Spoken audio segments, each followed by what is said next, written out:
मैंने अपना पहला अटेम्प्ट 2 महीने की तैयारी में दिया। शुरुआत में तो मैं थोड़ा डर सी गई थी कि मैं तो बहुत कम तैयारी के साथ ये एग्ज़ाम दे रही हूँ, पता नहीं क्लियर होगा या नहीं होगा। मुझे हमेशा से ऐसा लगता था कि इंटरव्यू के अंदर मेरे नंबर बहुत अच्छे आएंगे। इंटरव्यू में मेरे नंबर बहुत कम थे, सिर्फ 151 नंबर। और उस चीज़ को मुझे थोड़ा सा शॉक लगा। जब भी आपको ऐसा लगे कि मेरी तैयारी बहुत अच्छी नहीं जा रही, तो मैं किससे पूछूंगी कि मेरे को क्या करना चाहिए, क्या मुझे और पढ़ना चाहिए या मुझे और टेस्ट पेपर करने चाहिए। आपकी शर्ट में कितने बटन हैं, आप कितनी सीढ़ियाँ चढ़कर आए हैं, या अंडा आया या मुर्गी आई पहले। अगर आपको ये सारे सवाल लगता है कि यूपीएससी के इंटरव्यूज़ में ऐसे सवाल पूछे जाते हैं, तो शायद नहीं। हो सकता है कि किसी पैनल ने ये देखा हो कि कैंडिडेट ने जब सारे जवाब दे दिए तो एक सेल्फ अवेयरनेस या उस व्यक्ति की प्रेजेंस ऑफ माइंड को चेक करने के लिए हो सकता है कुछ ऐसे अटपटे सवाल पूछे गए हों, लेकिन आम इंटरव्यूज़ में ऐसा नहीं होता। तो आज मैं अपनी लाइफ जर्नी के साथ साथ 2-3 मुद्दे एड्रेस करना चाहूँगी। पहला, कि जो इंटरव्यू बोर्ड है वो क्या देखता है एक कैंडिडेट के अंदर, और दूसरा कि बहुत सारे जो कैंडिडेट्स होते हैं उन्हें स्ट्रगल्स बहुत बड़ी लगने लगती है। उन्हें ऐसा लगने लगता है कि यूपीएससी की तैयारी के अंदर वो बहुत स्ट्रगल कर रहे हैं, बहुत सारे चैलेंजेस आ रहे हैं। किस तरीके से उनको बदला जाए, उन चैलेंजेस को अपॉर्चुनिटी में बदला जाए, उस तरीके के बारे में मैं बात करूंगी। नमस्कार दोस्तों, मेरा नाम है डॉक्टर तनु जैन।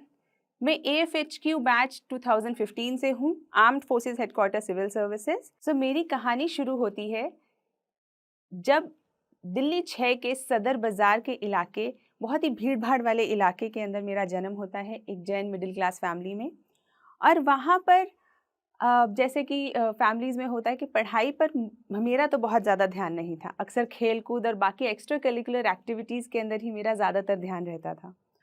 और पढ़ाई के प्रति ओरिएंटेशन मुझे लगता है शायद 12th के बाद ही मुझ में आया। लेकिन एक चीज़ थी जिसने मुझे बचपन से मोटिवेट किया, वो थी मेरी मदर की एक सवाल कि तुम्हें बड़े होकर क्या बनना है। तो वो जो सवाल था उसने मुझे कॉन्स्टेंटली मोटिवेट किया और ये सोचने पे मजबूर किया कि मुझे आखिर बनना क्या है। शायद उसकी क्लैरिटी मुझे 12th तक भी नहीं थी। मैंने मेडिकल साइंस ले लिया था, लेकिन मुझे नहीं पता था मुझे कौन सा डॉक्टर बनना है, किस तरीके का डॉक्टर बनना है।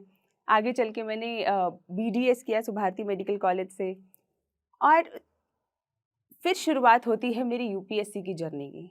इंटर्नशिप के अंदर मुझे पहली बार ये पता चला कि ऐसा कोई एग्ज़ाम होता है जिससे हम ऑफिसर लग सकते हैं, अधिकारी लग सकते हैं। और उस वक्त तक शायद मुझे ये भी नहीं पता था कि एक अधिकारी करता क्या है, एक IAS ऑफिसर या एक IPS ऑफिसर, एक AFHQ ऑफिसर क्या करता है। और फिर जब मेरे को धीरे धीरे ये समझ में आने लगा कि मुझे नहीं पता क्या करते हैं, लेकिन समाज उन्हें बड़ा समझदार समझता है, तो वहाँ से मेरी एक अट्रैक्शन की इस जर्नी की शुरुआत होती है।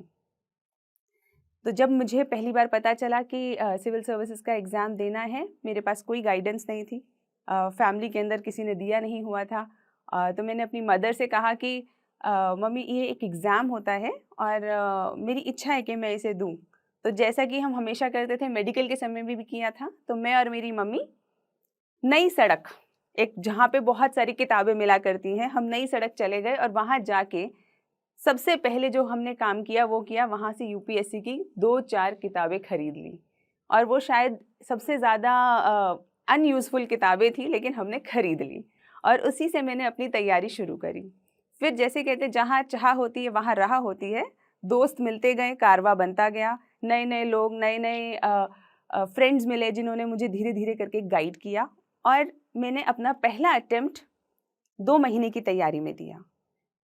तो जब मैं अपने कई दोस्तों से मिलती थी तो वो अक्सर मुझे बताया करते थे कि नहीं, 2 साल की तैयारी लगती है यूपीएससी का प्रीलिम्स क्लियर करने में। पहले आप GS की कोचिंग करेंगे, फिर आप पूरा साल कोचिंग करेंगे, उसके बाद आप तैयारी करेंगे, सेल्फ स्टडी करेंगे, और फिर जाके आप कहीं प्रीलिम्स का एग्ज़ाम देंगे, तब आप क्लियर कर पाएंगे।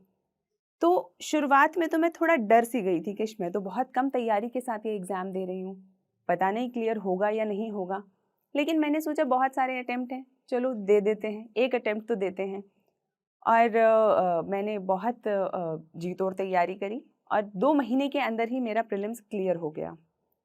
ये मैं आपको इसलिए बता रही हूँ क्योंकि बहुत बार अक्सर बच्चे इस कॉन्फिडेंस को लूज़ कर जाते हैं कि दुनिया क्या कह रही है।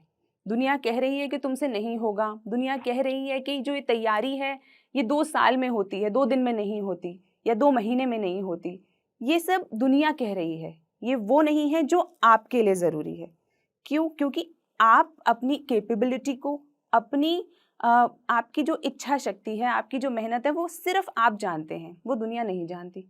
तो अगर आप किसी भी तरीके से ये विश्वास करके उनके हिसाब से अपनी तैयारी को चालू रखेंगे, तो कहीं न कहीं फ़र्क आ जाएगा। तो इसीलिए अच्छा है कि आप अपने आप पे विश्वास करके इस तैयारी को जारी रखें। तो मैंने जब 2 महीने में प्रीलिम्स क्रैक किया, तो उस वक़्त शायद मुझ में थोड़ा कॉन्फिडेंस बढ़ गया कि हाँ, मैं ये एग्ज़ाम निकाल सकती हूँ, मैं ये एग्ज़ाम को क्रैक कर सकती हूँ। लोग अक्सर पूछते हैं कि आपने उन 2 महीनों में कैसे तैयारी करी कि आपने प्रीलिम्स क्रैक कर लिया? तो मैं कहती हूँ कि मैंने सिर्फ़ बेसिक बुक्स सबसे पहले ख़त्म करी। अक्सर क्या होता है जो लोग यूपीएससी की तैयारी कर रहे होते हैं तो मन में एक मिथ बैठ जाता है कि पता नहीं कितनी एक्स्ट्रा ऑर्डिनरी तैयारी करनी है, शायद 100-200 किताबें पढ़नी होती होंगी, उसके बाद शायद जाके एग्ज़ाम क्लियर होगा। लेकिन मेरा खुद का एक्सपीरियंस रहा है, मैंने जितनी बार प्रीलिम्स दिया, क्लियर किया, मैंने 4 इंटरव्यूज़ दिए, तो कि आप अगर बेसिक तैयारी सबसे पहले कर लें और उसके बाद प्रैक्टिस करें, इतनी तैयारी भर से लगभग काम हो जाता है। लेकिन क्योंकि सच में तैयारी तो कम थी ही, उस साल मेरा मेंस नहीं हुआ और वो जो असफलता थी, उसने सबसे पहले मुझे ये सोचने पे मजबूर किया कि क्या क्या ऐसी मैं गलतियाँ कर रही हूँ जिसके कारण से मेरे मेंस के अंदर उतने अच्छे नंबर नहीं आए। और वहीं से मेरी सेल्फ एनालिसिस की जर्नी स्टार्ट होती है। मैंने एनालाइज़ किया कि किस-किस जगह पर मैंने अपने तैयारी को अप टू डेट नहीं रखा, कहाँ-कहाँ पे मैंने मेरे आंसर राइटिंग्स के अंदर प्रॉब्लम है, क्या मैंने मॉक टेस्ट्स कम दिए हैं। तो ये सारे जो भी अलग-अलग चैलेंजेस थे, उनको मैंने एनालाइज़ किया, एक डायरी में लिखा और हर तरीके से कोशिश करी कि उनको एक-एक करके एड्रेस किया जाए। So this is one of the ways जहाँ पे आप दुनिया से एक वैलिडेशन नहीं माँगते, दुनिया से अपने सवालों के जवाब नहीं माँगते, आप अपने आप से उन सवालों के जवाब देने की, खोजने की कोशिश करते हैं। And this is what I always tell aspirants also कि जब भी आपको ऐसा लगे कि मेरी तैयारी बहुत अच्छी नहीं जा रही, तो मैं किससे पूछूँ? किससे पूछूँगी कि मेरे को क्या करना चाहिए? क्या मुझे और पढ़ना चाहिए या मुझे और टेस्ट पेपर करने चाहिए? ठीक है, जो सामने वाला व्यक्ति है आपको थोड़ा-सा गाइड कर सकता है, लेकिन दिल की सच्चाई से अगर आप पूछेंगे, अपने आप से अगर आप पूछेंगे तो हमें अक्सर हम सबको पता होता है कि हमारी तैयारी किस लेवल की है। क्या हमने पढ़ाई ईमानदारी से नहीं करी है या हम सिर्फ़ दूसरों को दिखाने के लिए पढ़ाई कर रहे हैं या हम पढ़ाई तो कर रहे हैं लेकिन क्या हम अपने सेल्फ इवैल्यूएशन पे, सेल्फ एनालिसिस पे उतना ध्यान दे रहे हैं या नहीं दे रहे हैं। तो ये सब हमारे मन को, हमारी अंतरात्मा को पता होता है। तो जहाँ सबसे पहला जो सवाल होने चाहिए आपके, वो आपकी अपने आप से होने चाहिए और वहीं से आपको जो चैलेंजेस नज़र आएँ, उन्हें आप एड्रेस करें। तो जब मैंने अपने चैलेंजेस आंसर राइटिंग के चैलेंजेस को ओवरकम किया, तो बिल्कुल ओवरकम करते ही मेरा मेंस क्लियर भी हो गया। नेक्स्ट अटेम्प्ट के अंदर प्रीलिम्स क्लियर हुआ, फिर मेंस क्लियर हुआ और मुझे हमेशा से ऐसा लगता था कि इंटरव्यू के अंदर मेरे नंबर बहुत अच्छे आएँगे क्योंकि स्कूल के समय से ही डिबेट्स में पार्टिसिपेट करना, स्पीचेस देना, दोस्तों के साथ बात करना, तो मेरे को अक्सर और राष्ट्रीय, अंतर्राष्ट्रीय मुद्दों पर हमेशा से मेरे को ऐसा लगता था कि मुझे जानकारी है और यही शायद वो सब क्राइटेरियाज़ थे जो उस वक़्त तक मुझे लगते थे कि एक पर्सनैलिटी का हिस्सा होते हैं। और जब मैंने अपना पहला इंटरव्यू दिया, उसके बाद मुझे ऐसा लगा कि शायद इस साल तो मेरा सिलेक्शन हो ही जाएगा। अब तो बस टॉप रैंक्स में आने की देरी है। लेकिन जब रिज़ल्ट आया तो मुझे समझ में आया कि सिलेक्शन तो हो गया लेकिन इंटरव्यू में मेरे नंबर बहुत कम थे। सिर्फ़ 151 नंबर थे। और उस चीज़ को मुझे थोड़ा-सा शॉक लगा। मुझे एक शॉक लगा कि इंटरव्यू में जिस चीज़ के ऊपर मैं काउंट कर रही थी, उसके अंदर मेरे इतने कम नंबर और फिर जब मैंने अपना अगला अटेम्प्ट दिया, तो जैसा कि मैंने पहले मेंस के साथ अपनी एक प्रोसेस को दोहराया था, वैसा ही मैंने इंटरव्यू के साथ किया। I started a journey of self evaluation, जहाँ पे मैंने ये जानने की कोशिश की कि कहाँ कहाँ पर्सनैलिटी के कौन से ऐसे पॉइंट्स होते हैं जिन पर हमें ध्यान देना चाहिए, जो यूपीएससी को चाहिए। और इसके लिए सबसे अच्छा तरीका है कि जिस किसी ऑफिसर को आप आइडलाइज करते हैं, जिस किसी बड़े अधिकारी को आप देखते हैं, आप ये देखें कि उनकी पर्सनैलिटी कैसी है, वो किस तरीके से बात करते हैं। तो वो जो बात करने का तरीका है, वो जो पर्सनैलिटी है, वो आपके लिए गाइडेंस बन सकती है। मैंने तो वहीं से गाइडेंस ली। तो जब मैंने ये महसूस किया कि जो इंटरव्यू के पर्सपेक्टिव में एक स्थिरता चाहिए, एक काम पर्सनालिटी चाहिए, वो आपको धीरे धीरे गेन करनी चाहिए। क्योंकि हमें गली में अंकल आंटी जैसे बात नहीं करनी कि कुछ भी बिना किसी फैक्ट्स के, बिना किसी रीज़न के, बिना किसी एनालिसिस के अगर हम बात करते हैं तो वो कैसी बात हो जाती है, वो एक गली की बात हो जाती है, जैसे हम गलियों में बात करते हैं, किसी दोस्त से बात करते हैं। लेकिन जब आप एक अधिकारी बनने के विषय में सोच रहे हैं, जब आपको उसके लिए जज किया जा रहा है, तो आपको जो बात करनी है वो फैक्ट्स के साथ, रीजंस के साथ, आर्ग्यूमेंट्स के साथ सपोर्टेड होनी चाहिए। मेरी कहानी का जो हिस्सा रह गया था कि जब मेरे नंबर कम आए, मैंने इनर ट्रांसफॉर्मेशन किया, बहुत सारा एनालिसिस किया, और उसके अंदर मेरी मदद करी मेरे फ्रेंड, गाइड एंड फिलोसोफर, जो मेरे अजीज़ दोस्त, जो अब मेरे हस्बैंड भी हैं, वात्सल्य कुमार। और हम दोनों ने बहुत काम किया इस पे। और उसके बाद जब मैंने इंटरव्यू दिया तो मेरे 200 नंबर आए, and that was something which actually helped me to understand कि रुकावटें चाहे कितनी भी हों और आपके अंदर कितनी भी कमियां हों, लेकिन अगर आप उन्हें इम्प्रूव करना चाहते हैं, आप आगे बढ़ना चाहते हैं, तो आप वो कर सकते हैं। मोटिवेशन कैसे बनाए रखें, ये एक बहुत बड़ा सवाल कैंडिडेट्स करते हैं कि हम मोटिवेशन कैसे बनाए रखें।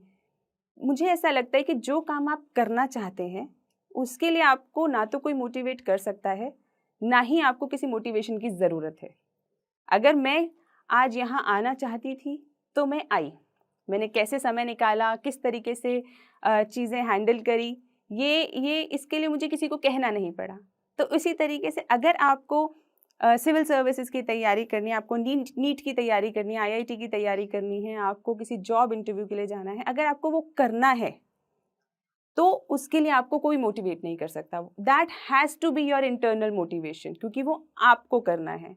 उसके लिए आप क्या स्ट्रगल करेंगे, क्या रात की नींद को सैक्रिफाइस करेंगे, क्या आप मेहनत करेंगे, किस तरीके से आप करेंगे, that has to be your own challenge. ये आपकी ज़िंदगी का अपना चैलेंज है, जिसका जवाब आपको खुद ढूंढना है। कोई और इसका जवाब आपको नहीं दे सकता। रुकावटें तो जीवन में बहुत आएंगी, डर भी लगेगा, निराशा भी होगी, पर यही जीवन का रास्ता है। ये परेशानियां सिर्फ पड़ाव हैं। इन बाधाओं के आगे अगर थक गए, झुक गए या रुक गए तो सिर्फ बातें रह जाएंगी कि ये कर लेते तो यह हो जाता, वो कर लेते तो वो बन जाते। लेकिन अगर सच में कुछ बनना है तो हिम्मत तो दिखानी होगी, हिम्मत तो दिखानी होगी। Thank you. उन्होंने मेरा CV लिया और मेरे हाथ पे ही रख दिया। बोला तुम यूपी वाले आ क्यों जाते हो जब तुम्हें बोलना ही नहीं आता। मेरा नाम लक्ष्मी वर्मा है। मैं बेसिकली फिरोजाबाद यूपी से हूँ। फर्स्ट टाइम जब दिल्ली आई तो मेरा पहला इंटरव्यू था, तो उनका फर्स्ट क्वेश्चन ये था कि इंट्रोड्यूस योरसेल्फ। तो इंट्रोड्यूशन में क्या बोलते हैं मुझे ये नहीं पता था, तो मैं चुप हो गई। तो उन्होंने मेरा CV लिया और मेरे हाथ पे ही रख दिया। बोला तुम यूपी वाले आ क्यों जाते हो जब तुम्हें बोलना ही नहीं आता। मुझे ऐसा लगा कि किसी ने मेरे मुंह पे तमाचा दिया हो, और मैं कुछ समझ में नहीं आ रहा था, उससे कुछ बोल भी नहीं सकती थी। तो फिर मैंने CV लिया और लौट के चली आई। फिर उसके बाद तो फिर मैंने इंटरव्यू ही नहीं दिए। इंग्लिश लगता तो था ज़रूरी है, कोशिश भी की, सीखूंगी, ट्राई भी किया। 1-2 बार किसी इंस्टीट्यूट में ज्वाइन किया, तो फिर प्रॉब्लम क्या होती थी, इंस्टीट्यूट में जाना होता है, फिर इतना टाइम नहीं होता था कि पढ़ना भी होता था और जॉब्स भी करनी होती थी। सब कह देते हैं इंग्लिश सीखने के लिए एनवायरनमेंट चाहिए, माहौल चाहिए होता है, लोगों से बात करोगे तभी आएगी। अब बात करने के लिए भी तो वो लोग होने चाहिए जो आपसे बात करना चाहें। मैं जो स्टॉक्स की वीडियोस देखती थी मोटिवेशन के लिए, तो लास्ट में एक एडवर्टाइजमेंट था, तो वहाँ पे बोला था कि हमारे एक ऐप है जो स्किल का, तो आप उसे डाउनलोड करिए। तो मैंने सब्सक्रिप्शन कर लिया, और लेकिन सब्सक्रिप्शन की अमाउंट भी इतनी नॉमिनल थी कि मैंने तो सोचा भी नहीं था कि इतने कम दाम में इतना अच्छा प्रोडक्ट मिल सकता है। सबसे अच्छा जो बेस्ट पार्ट मुझे लगा वो था प्रैक्टिस का, जो मुझे चाहिए था एक्चुअल में, जो मैं ढूंढ रही थी इतने टाइम से। तो अब ऐसा है कि मैं इतना एबल हूँ कि हाँ ठीक है, मैं बात कर सकती हूँ, इंटरव्यूज फेस कर सकती हूँ। Now I am not scared of speaking English. Thank you जोश।